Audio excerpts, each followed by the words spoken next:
Oke, saya review hari ini dulu ya. Tadi kan teman-teman udah cukup banyak berita lah hari ini ya. Jadi assalamualaikum, selamat malam semua. Jadi yang pertama hari ini Jumat 10 April 2026. Tadi sore baru saja teman-teman hadir juga atas perintah Bapak Presiden diserahkan uang cash senilai sekitar 11,4 triliun. Itu apa? Itu adalah denda atas segala bentuk pelanggaran hukum dan korupsi di kawasan hutan ya. Yang mana sejak 1 tahun lalu Bapak Presiden membentuk Satgas yang total sampai sekarang itu uang cash yang diserahkan kepada negara adalah sekitar 31,3 triliun. Itu berupa uang cash dan aset senilai kurang lebih 370 triliun. Oke. Nah, poinnya apa? Tadi adalah salah satu dari banyaknya bentuk aksi tegas, konkret, bukti nyata pemerintah Bapak Presiden Prabowo dan tim untuk memberantas korupsi dan segala pelanggaran hukum ya. Itu yang pertama. Kemudian yang kedua, saya mau luruskan beberapa isu. Tadi ada pertanyaan. Jadi beberapa waktu lalu sempat ada isu yang menyampaikan bahwa dalam waktu dekat Indonesia akan chaos ya. Pertama saya minta maaf, mau luruskan, itu adalah narasi yang keliru. Tidak ada itu chaos-chaos. Yang ada adalah semuanya terkendali. Buktinya apa? Satu, di tengah konflik global dan dampak di Timur Tengah, perang di Timur Tengah, banyak sekali negara yang menaikkan harga BBM, kesulitan BBM, tapi justru Presiden Prabowo memutuskan untuk tidak menaikkan harga BBM subsidi sama sekali. Itu fakta. Anda bisa lihat sendiri di negara tetangga dan negara sekitar. Oke? Kemudian yang kedua, data perekonomian dari ekonomi yang benar menunjukkan kita mengarah ke optimistik. Daya beli masyarakat terjaga. Dan yang paling penting ini, yang paling nyata, pemerintahan Pak Prabowo sudah 2 kali melaksanakan lebaran. Dan faktanya, buktinya, di 2 kali itu kita alami bersama, seluruhnya stabil. Harga bahan pokok, kebutuhan pokok tersedia. Harga-harga stabil. BBM tersedia. Dan arus mudik lancar ya. Itu adalah fakta data yang tersedia di lapangan. Semua terukur di sini.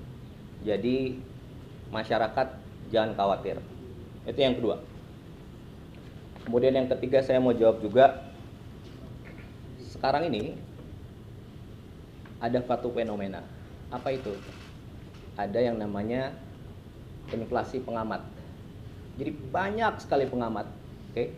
Ada pengamat beras, tapi dia backgroundnya bukan di situ. Ada pengamat militer, ada pengamat luar negeri, dan pengamat-pengamat itu datanya tidak sesuai fakta, datanya keliru. Oke? Dan teman-teman coba Anda perhatikan, dari sebagian besar pengamat-pengamat itu adalah pengamat-pengamat yang sejak dulu sudah berusaha mempengaruhi warga, membentuk opini publik. Bahkan sejak Pak Prabowo belum menjadi presiden. Jadi pengamat-pengamat itu sudah mempengaruhi warga. Tapi faktanya apa? Faktanya lebih dari 96 juta warga lebih percaya Pak Prabowo. Tidak percaya mereka. Nah, itu adalah bukti nyata kepercayaan publik, bukan suatu asumsi ya. Jadi saya kira boleh kita berbeda pandangan, boleh berbeda pendapat, silahkan beri kritik, tapi jangan sampai kita memberi statement yang mengarah pada kecemasan, membuat orang cemas terhadap negeri ini, ya. Semuanya stabil, semuanya terkendali, dan ya, mari kita sama-sama untuk mencapai yang terbaik ke depan. Kemudian satu lagi, kita harus punya harapan dan doa yang baik untuk negeri ini. Jangan sampai kita menjadi orang-orang yang malah justru mengajak orang lain untuk punya harapan dan doa yang jelek untuk negeri yang kita cintai ini, ya. Semuanya, termasuk Anda rekan-rekan pers, semuanya bekerja keras. Tentu belum sempurna. Kami terima kritik, terima masukan. Nah, secepat mungkin kita sempurnakan, kita maksimalkan sesegera mungkin. Itu aja dari saya. Terima kasih. Ada pertanyaan? Silakan tanya. Pengamat beras ini apakah terkait dengan pernyataan Pak Ferry Amsari yang menyoroti soal stok beras nasional? Oh enggak, saya secara menyeluruh saja. Oke, tadi saya bilang ada inflasi pengamat, ada banyak sekali pengamat. Anda mungkin lebih paham dari saya, itu secara menyeluruh. Oke, lanjut ya. Anda silakan. Yuk. Mas, Bapak Presiden. Gantian dong, dikagetin kaget kan? Bapak Presiden katanya mau terusnya dalam waktu dekat akan membahas masalah energi mungkin BBM untuk sebagai substitusi impor yang selama ini dilakukan. Apakah benar seperti itu? Ya, ada rencana demikian, tapi untuk pastinya nanti Kementerian Luar Negeri akan menyampaikan. Ada beberapa negara yang tentunya sudah kerjasama. Contoh kemarin Bapak Presiden baru kembali dari Jepang, dan mungkin Pak Menteri SDM sudah menyampaikan juga, ya, ada kesepakatan terkait minyak dengan Jepang, ya. Untuk yang selanjutnya nanti mungkin lebih confirmnya besok, pasti Kemenlu akan menyampaikan kemana negara yang sudah confirm akan dikunjungi Bapak Presiden. Oke? Nah, saya yang tunjuk sekarang, gantian. Ya, yuk mau nanya, kamu? Enggak? Mbak? Mbak? Belum? Nggak mau nanya? Mau nanya? Bentar, saya yang tunjuk, gantian. Enggak? Tadi pengamat Sudah ditanya tadi, yang lain. Mbak? mungkin ini tanggapan mengenai penggeledahan di Kementerian PU, tanggapannya dari Ya, silakan geledah. Tadi malam kan? Oke, dan malam sebelumnya kebetulan Pak Menteri PU juga ke tempat saya. Jadi intinya kita terbuka untuk hukum, termasuk Bapak Presiden sering menyampaikan siapapun bila bersalah dan kalau terbukti, ya, itu silakan diperiksa, gitu ya, termasuk keluar dan ke dalam. Dan di Kemen PU kemarin digeledah oleh Kejati Jakarta, gitu ya. Itu kira-kira. Ya. Mas, ada dua pertanyaan. Yang pertama soal motor BGN itu seperti apa sih sebenarnya pengadaannya? Kemudian yang kedua mengenai harga plastik ini, Menteri Perindustrian udah komunikasi belum dengan Pak Presiden? Oke, untuk yang dua itu tentunya yang Kepala BKN kemarin dan tadi kemarin habis sebelum rapat koordinasi sudah menjawab juga. Mungkin banyak belum lihat. Kemudian yang kedua untuk yang Menteri Perdagangan tentang plastik itu beliau juga sudah jawab, dan juga Menteri Ekonomi juga sudah menjawab juga.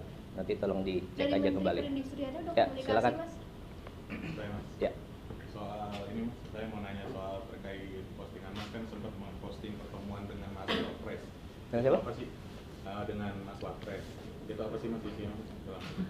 Kemudian yang kedua, Mas Wapres juga mendesak soal adanya hakim ad hoc di peradilan kasus Andi Yunus. Oke, yang pertama, minggu lalu menghadap Pak Wakil Presiden silaturahmi Lebaran masih di bulan Syawal, itu minggu kedua bulan Syawal. Saya diberi kehormatan oleh beliau untuk diterima khusus selama 1,5 jam. Banyak hal yang dibicarakan, tentunya pembicaraan tertutup. Itu aja kira-kira. Oke, terakhir. Silakan. Mau follow up soal ini Mas, pasukan gugurnya 3 pasukan TNI di Unifil gitu. Sejauh ini bagaimana tindak lanjut dari pemerintah dalam evaluasi, apakah sampai tahap untuk menarik pasukan TNI seluruhnya dari Unifil gitu? Oh, tidak ada untuk ke situ. Evaluasi tetap berjalan, evaluasi ke dalam dan keluar. Dan saya rasa Bapak Panglima TNI kemudian Menteri Luar Negeri sangat tegas mengenai semua prajurit kita yang berada di luar negeri dan dalam negeri ya. Jadi saya rasa itu sudah sangat tegas disampaikan bahwa sesuai undang-undang di pembukaan alinea 4 menertibkan ketertiban dunia. Jadi kita mengirim pasukan di sana untuk menjaga perdamaian dan kita tegas terhadap evaluasi yang ada, gitu ya kira-kira. Oke. Mau nanya boleh? Ntar, situ udah, Anda dua kali. Terakhir ya? Saya belum. Banyak udah. Kamu. Terkait ini Mas, saya tanya Mbak Fatimah terkait dengan tadi motor MBG ini kan kemarin Pak Kepala BG sudah menjelaskan, tapi pertanyaan ini Mas, urgensinya ini apa sih Mas? Kan banyak yang pihak yang mendorong, mendesak apa sih urgensi dari pemerintah menganggarkan motor listrik, kan juga khususnya di daerah kan masih listrik masih kan menjadi perhatian dari publik. Ini bagaimana sih Mas? Itu jawaban pastinya ada di Bapak Kepala BGN, oke? Jadi tentunya itu sudah dilakukan dan beliau sudah menjawab. Jadi biar ada kesamaan jawaban, nanti hal itu akan disampaikan langsung besok. Anda pasti akan diundang juga oleh Kepala BGN, oke? Oke, terakhir. Sebentar. Tadi ditunjuk, kemudian nggak ada pertanyaan. Sekarang Sama-sama TNI soalnya namanya. Oke, ya udah boleh. Terakhir. Oke. Ya, terakhir. Tadi saya baca ada informasi ada 3 orang di Asia itu, warga Asia di Iran itu ada 3 orang warga Indonesia yang hilang. Apakah sudah dimonitor oleh istana untuk Kementerian Luar Negeri? Oke, pastinya Kementerian Luar Negeri sudah cepat untuk menangani itu ya kalau memang benar. Tapi nanti untuk pemenang yang bisa menjawab itu Kementerian Luar Negeri. Oke, terima kasih semua.